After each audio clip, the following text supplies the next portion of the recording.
नमस्ते recording club. मैं RC Sandeep हाजिर हूँ आज 29 अप्रैल 2024 के दिन the story of recording club part 284 लेकर के। तो अब संभवतः 30 अप्रैल से आपको कहानी नियमित तौर पर मिलने लगेगी और आज सोमवार है। तो अभी ज़्यादा मैसेजेस फॉलो नहीं कर पाया हूँ, तो प्रतिक्रियाओं पर फ़िलहाल तो बात नहीं कर पाऊँगा, लेकिन कहानी को सीधे सीधे आगे बढ़ाते हैं जहाँ से छोड़ा था वहीं पर। देखिए, दरअसल लॉकडाउन का पीरियड था, चारों तरफ हाहाकार और दुनिया कहीं की थम सी गई थी। और फिर वो प्रधानमंत्री जी के रात को 8 बजे आकर के 12 बजे से काफ़ी कुछ बंद करने की जो है वो परिस्थितियाँ आ जाती थी, मतलब घोषणाएं हो जाती थी। फिर वो आपको याद होगा, ताली थाली और वो सारे सीन मतलब चल रहे थे उन दिनों में। लेकिन अब हमारे इस ग्रुप को एक्टिव करने के लिए और क्या किया जा सकता था, इस पर विचार मंथन का एक दौर था, क्योंकि समय ही समय था। तो ऐसे में क्या किया जा सकता था? हालांकि कुछ परेशानियां भी उस समय छोटी मोटी हो रही थी निजी तौर पर, जैसे कि अपनी जॉब को छोड़ करके 400 किलोमीटर दूर में बैठा था। ऐसे में कभी कभी ड्यूटीज़ आ जाती थी, तो वो उसको कैंसिल करवाने की एक टेंशन रहती थी। फिर कई बार ये रहता था, यार पता नहीं क्या होगा बाद में, कहीं कुछ हो गया तो इस तरह से कुछ तनाव रहता था। लेकिन एक बात ये भी अच्छी हुई कि कोविड काल में दुनिया भले ही थम गई हो, लेकिन दुनिया मानसिक तौर पर एक दूसरे के करीब आने की कोशिश करने लगी थी। ऐसे में हमारे भी कई ऐसे साथी जो रिकॉर्डिंग क्लब से दूर दूर हुआ करते थे, वो भी रिकॉर्डिंग क्लब से जुड़े। कैसे, ये तो मैं बताऊंगा। तो आप सब जानते ही हैं कि रिकॉर्डिंग क्लब में शनिवार को कल्चरल इवनिंग होती है, रविवार को समसामयिक विषयों पर परिचर्चा होती है, और उस समय तो सोमवार के दिन तकनीक पर भी बातचीत हुआ करती थी। हालांकि तकनीक पर बातचीत वैसे कभी भी हो सकती है, किसी भी मुद्दे पर कभी भी हो सकती है, लेकिन एक ऐसे ही बस फ्लो में शुक्रवार the story of recording club का रहता था, गुरुवार ग्रुप इन्फो का रहता था। तो मतलब वैसे भी प्लानिंग कुछ इस तरह की थी कि पूरा सप्ताह कहीं ना कहीं बुक रहे। वो एक अलग बात है कि हमने बुधवार को भी एक प्रयास किया था पीछे कि वो जो इनकम टैक्स है या फिर फाइनेंशियल मैनेजमेंट से रिलेटेड कुछ श्रृंखला शुरू करें। हालांकि वो 3 से आगे बढ़ नहीं पाई, वो एक अलग कहानी है। 2019 की बात है, ये 2019 की ही बता रहा हूँ, जनवरी फरवरी महीने की। तो 3 बुधवार तो लगातार ये सीरीज चली, लेकिन वो आगे दम तोड़ गई। तो कुल मिलाकर के ये चीज़ें थी कि कुछ ना कुछ करने का इरादा था।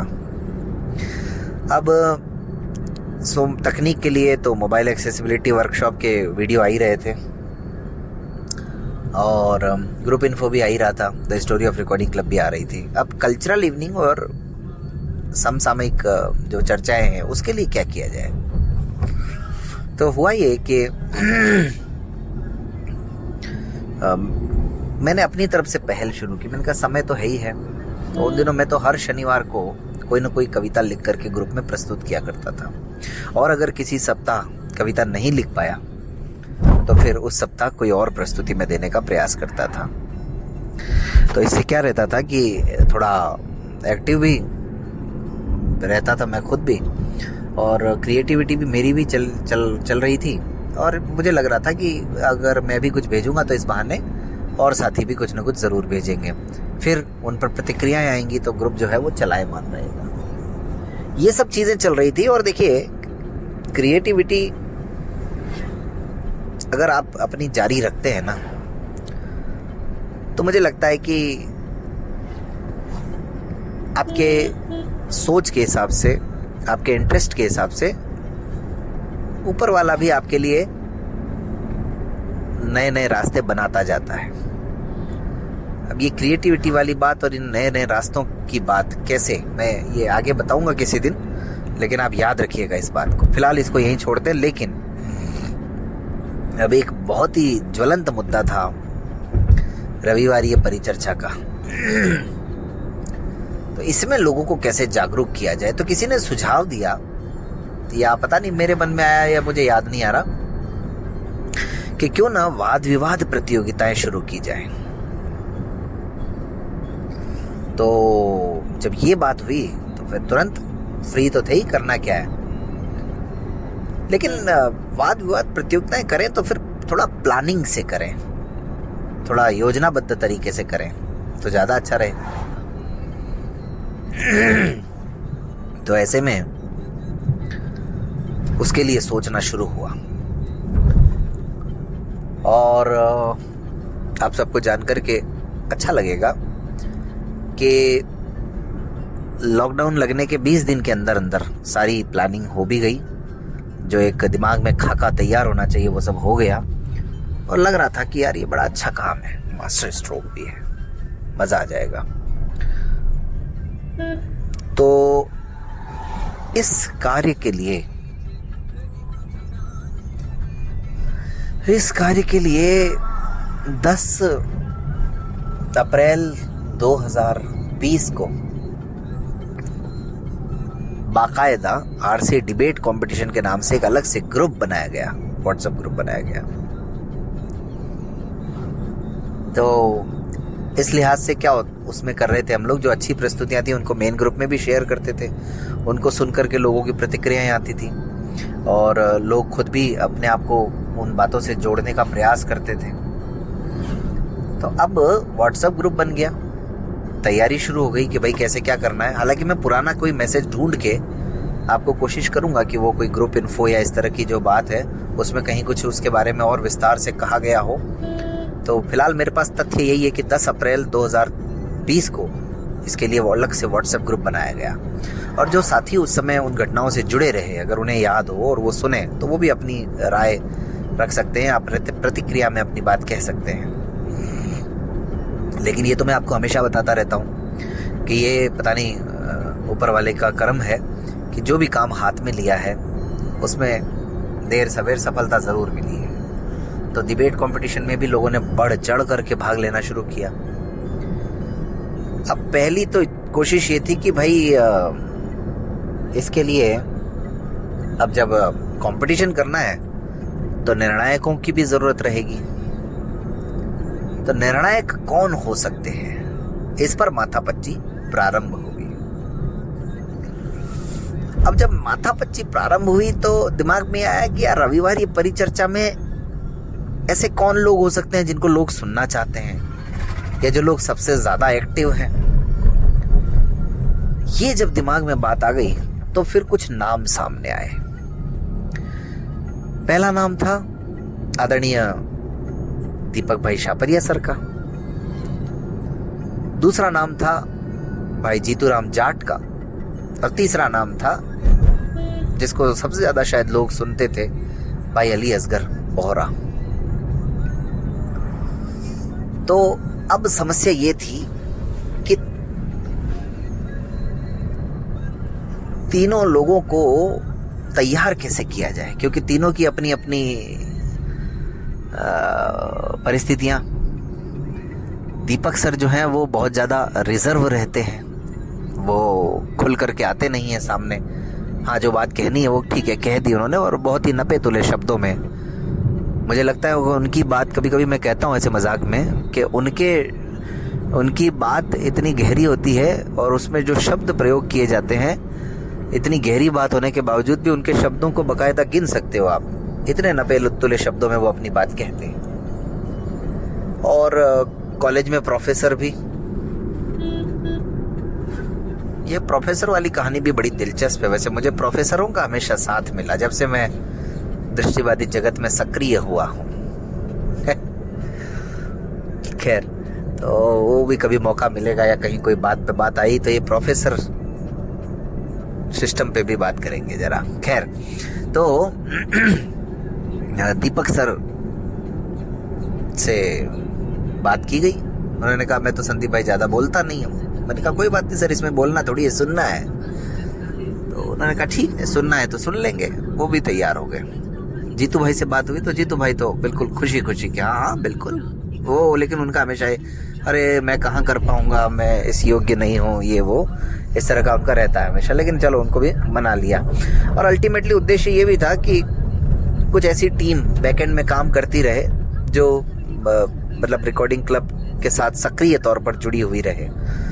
और अली तो शुरू से ही साथ में थे ही थे, तो अली को इसलिए तैयार किया गया कि अली तथ्यात्मक रूप से,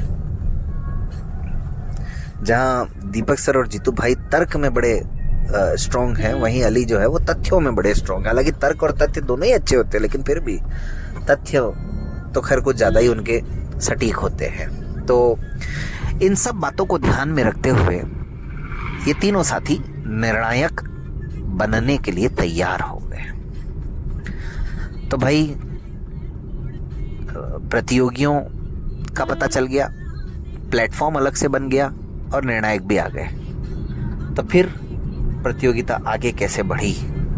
उसके बाद कुछ ऐसे भी तो थे जो लोग अपने आप को डिबेट का शहंशाह मान करके चलते थे, और ऐसे लोगों ने फिर किस तरह बदतमीजी करके रिकॉर्डिंग क्लब को बदनाम करने का प्रयास किया।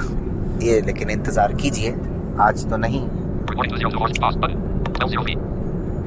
आने वाली कहानी में आपको ज़रूर बताऊंगा। आज जैसा कि शुरू में मैंने बताया आप सबको 29 अप्रैल है, तो 29 अप्रैल को क्या होता है, अंतर्राष्ट्रीय नृत्य दिवस, डांस। वैसे दृष्टिबाधित जगत में जो पूर्ण रूप से दृष्टिबाधित है वो डांस के क्षेत्र में बहुत ज़्यादा लोग हैं नहीं, लेकिन जो हैं वो बड़े अच्छे हैं, अच्छा है। तो ये 1982 में इसकी शुरुआत हुई थी भाई, 29 अप्रैल 1982 से इसकी शुरुआत की गई है। हाँ, तो आप सबको मालूम है एक नाम बकिंगम पैलेस, आप सबको याद आ गया होगा, इंग्लैंड के का शाही महल। और इस बकिंगम पैलेस को 1993 में 29 अप्रैल के ही दिन हमारे जैसे मैंगो पीपल यानी आम लोगों के लिए खोला गया था। तो ये भी एक अच्छी बात है। कब से राजशाही चल रही है पता नहीं, लेकिन इसको पहली बार 1993 में आम लोगों के लिए खोला गया। खैर, अब आगे बढ़ते हैं और भारत के पुराने एक बहुत ही बाएं हाथ के तेज गेंदबाज आशीष नेहरा का जन्म भी 29 अप्रैल 1979 को हुआ था। और नेहरा आजकल गुजरात टाइटंस जो IPL की टीम है उसके कोच भी हैं, आपको मालूम होगा। और उनकी सदारत में बहुत ही शानदार गुजरात टाइटंस अब तीसरी बार खिताब में है, लेकिन फिर भी पहली बार तो खिताब जीत गए, दूसरी बार फाइनल तक पहुंचे, और इस बार देखते हैं क्या होता है। अभी तो खैर स्थिति डामाडोल लग रही है थोड़ी गुजरात की, लेकिन फिर भी देखते हैं आगे क्या रहता है।